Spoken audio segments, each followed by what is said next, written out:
அப்புறம் இன்னொரு முக்கியமான விஷயம், இந்த வர்ணாசிரம தர்மம்.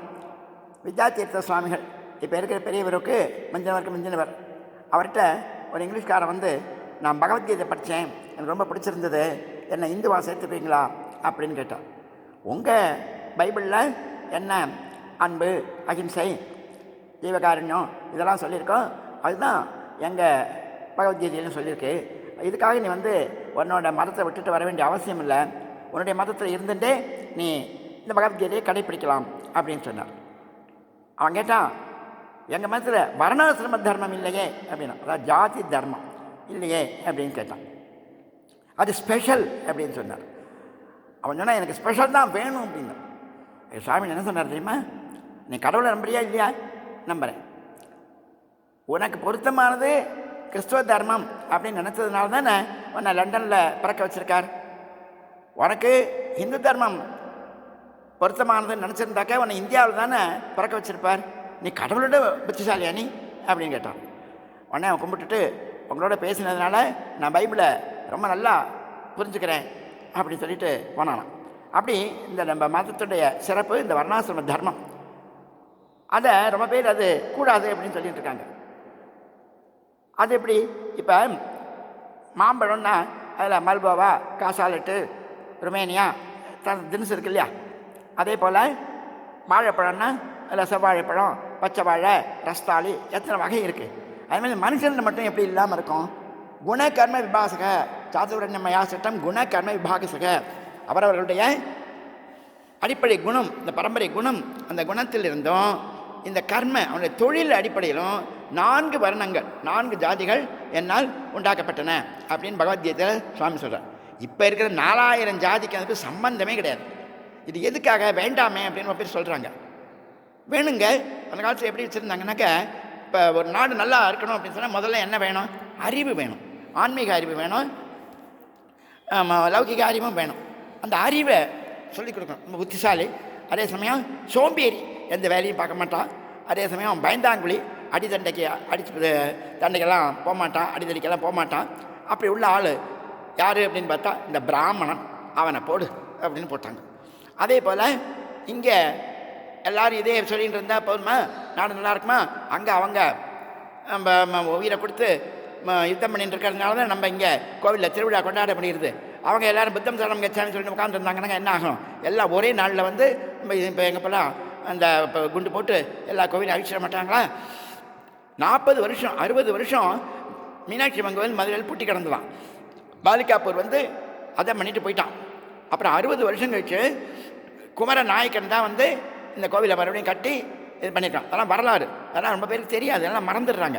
அதெல்லாம் வெளியே சொன்னால் கூட வெக்கம் கேவலம் கேட்டு அதெல்லாம் சொல்கிறதில்ல. அதெல்லாம் படிக்கணும், அதெல்லாம் தெரிஞ்சுக்கணும். அப்படி இப்போ நம்ம எல்லோரும் அங்கேயே இருந்தோம்னாக்க என்ன ஆகும்? நம்ம எல்லோரும் அதை பார்க்குறதுக்கு ஒருத்தர் வேண்டாமா? அதெல்லாம் சண்டை போடுறதுக்கு யார் வேணும்? அதுக்கு ஒருத்தர் க்ஷத்ரியன், இப்போ கள்ளன், மறவன் அப்படின்லாம் வச்சுருக்காங்க. அதுமாரி அதுலேருந்து வரந்த நாயக்கன், அதெல்லாம் அவங்களாம் இந்த நம்ம க்ஷத்ரிய ஜாதி தான். அதுமாரி அவங்கள வச்சுருக்காங்க, வச்சான். அதே போல் இப்போ இதுக்கு பணம் வேண்டாமல்? பணம் இருந்தால் தானே வாத்தியாருக்கு பணம் கொடுக்கலாம், இவங்களுக்கு கோவில் கட்டுறதுக்கு பணம் வேண்டாமல், இதுக்கு பணம் வேண்டாமல், ஆர்மிக்கு செலவழிக்கிறதுக்கு பணம் வேண்டாமல்? பணம் வேண்டுமே. அதுக்கு வரி கட்டுறவங்க வியாபாரிகள் வேணும் இல்லையா? அது யார்? நல்ல வைசியர்கள், அவங்க வேணும்னா அதுக்கு வைசியர்கள், வியாபாரிகள் அப்படின்னு ஒன்று வச்சான். அதே போல் 4வது வேறு பணத்தை எடுத்து சாப்பிட முடியுமா? சாப்பாடு வேண்டாமல், நெல் வேண்டாமல், அதுக்காக முதல்ல உழவர்கள் வச்சான். அப்புறம் வீடு கட்டுறதுக்கு இருக்கிறதுக்கு ஆசாரி, கொத்தனார் அவங்களாம் வேண்டாமல், அதுமாதிரி அவங்களெல்லாம் ஒரு அந்தந்த ஒரு சமூகம், சங்கம் மாதிரி வச்சாங்க. ஆசிரியர் சங்கம், மாணவர் சங்கம், அந்த மாதிரி தான். அது வந்து அதில் அவங்க வந்து அந்த கல்யாணத்துக்காக அதுக்கெல்லாம் ரொம்ப வந்து உபயோகப்படுது. பரவாயில்ல, இது தேவையில்லை. ஏன்னா அப்போ இருந்த முறை இல்லை, இப்போ எல்லாம் கன்ஃபியூஷன் ஆகிடுச்சு. இப்போ நம்ம சாஸ்திரம் படிக்கிறவன் பூரா எல்லாம், இப்போ சம்ஸ்கிருதம் படிக்கிறவன் பூரா எல்லோரும் பிராமணன் தான்.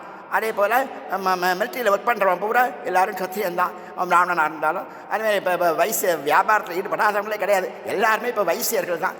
அதுமாதிரி ஆகிடுச்சு. இப்போ எல்லோரும் இன்ஜினியர், எல்லோரும் எல்லா வேலையும் எல்லோரும் பார்க்க இப்போ அந்த கன்ஃபியூஸ் ஆகிடுது. அந்த அவங்க பகவத்கீதை காலத்தில் இருந்த, அந்த ஆதி காலத்தில் இருந்த அந்த வர்ண சிரம தர்மமே இப்போ இல்லை.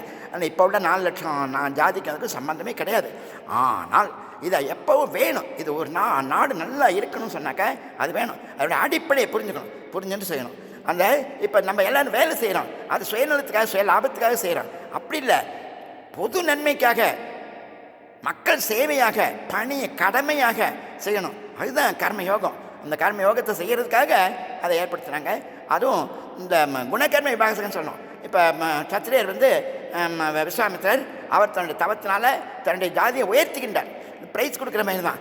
இப்போ நல்ல டாலர் கொடுக்குறோம், ப்ரைஸ் கொடுக்குறோம், அந்த இது கொடுக்குறோம், இந்த நகை கொடுக்குறோம் அப்படின்னு சொன்னால் அது எப்படி இத்தனை லட்சம் ப்ரைஸ் கொடுக்குறோம், கோடி பரிசு கொடுக்குறோன்னா அதுக்காவது அவங்க உயர்ந்த நிலையை அடைவாங்கள்ல. அது மாதிரி அவர் சத்திரியர் தான் தபத்தினால பிராமணன் ஆனார். இப்போ கௌசிக கோத்திரம், விஸ்வாமித்திர கோத்திரம் இப்போவும் இருக்குது. அதனால் உயர்த்திக்கலாம், ஜாதிகளை உயர்த்திக்கலாம். அது அதுக்கும் இடம் வச்சுருந்தாங்க. அதெல்லாம் பண்ணாமல் தப்பு தவறாக இப்போ ஜாதியை இப்போ எல்லாத்தையும் பயன்படுத்துகிறாங்க, தப்பு தவறாக பயன்படுத்துகிறாங்க. எப்படி சாஸ்திர முறைப்படி நம்முடைய மதத்தை எப்படி கடைப்பிடிப்பது அப்படிங்கிறத நம்ம எடுத்து சொல்கிறதான் எங்களுடைய நோக்கம். அந்த முறையில் இந்த ஜாதி எல்லா கட்சியிலும் ஜாதி ஓட்டு தான் ஜெயிக்கிறது, அது வேறு விஷயம். அதனால் அது இருக்கணும்னா இருந்துட்டு போகிறது. ஆனால் கடவுளுடைய சந்நிதியில் நாம் எல்லோரும் ஒன்று, எல்லோரும் கடவுளேன்னு சொல்லியிருக்கோம். ஆத்மாவும் இந்த உயிரே கடவுள்னு சொல்லியிருக்கு. அப்போ தன்னைத்தானே யாராவது வெட்டிக்க வேணாம், தன்னைத்தானே யாராவது குத்திக்க வேணாம், தன்னைத்தானே கேவலப்படுத்திக்க வேணாம், தாழ்மைப்படுத்திக்க வேணாம். எல்லா உயிரும் நானே ஒன்றுன்னு அப்படின்னு என்ன நானே நான் வெட்டிக்க வேணாம். அந்த மாதிரி அதுக்காக அவ்வளவு நுட்பமாக அந்த சமத்துவத்தை சொல்லி கொடுத்துருக்காங்க. அதே சமத்துவம் யோக உச்சத்தே, சமத்துவமே சிறந்த யோகம் பகவத்கீதையில் சொல்லியிருக்கு. அதனால் எல்லோரும் ஜாதி வித்தியாசத்தெல்லாம் அது உலகிகளுக்கு லௌகிகத்துக்கு வச்சுக்கலாம், உங்கள் தொழிலுக்கு, இதுக்கு, கல்யாணத்துக்கு, அதுக்கு மேலே நான் வச்சுட்டு போங்க. ஆனால் இந்த கடவுளுடைய சன்னிதியில் எல்லோரும் ஒன்று, எல்லோரும் கடவுள் ஆத்மா அல்லது கடவுளுடைய குழந்தைகள் அப்படின்னாவது நம்பி எல்லோரும் பரஸ்பரம் ஒற்றுமையாக இருக்க வேண்டும், ஒருவருக்கொரு உதவி செய்ய வேண்டும், சமூக சேவை செய்ய வேண்டும். அப்படி செய்தால்தான் நம்முடைய மதம் வளரும். அதை நாம் எல்லோரும் உணர வேண்டும். அதை உணர்த்துவது தான் எங்களுடைய வேலை.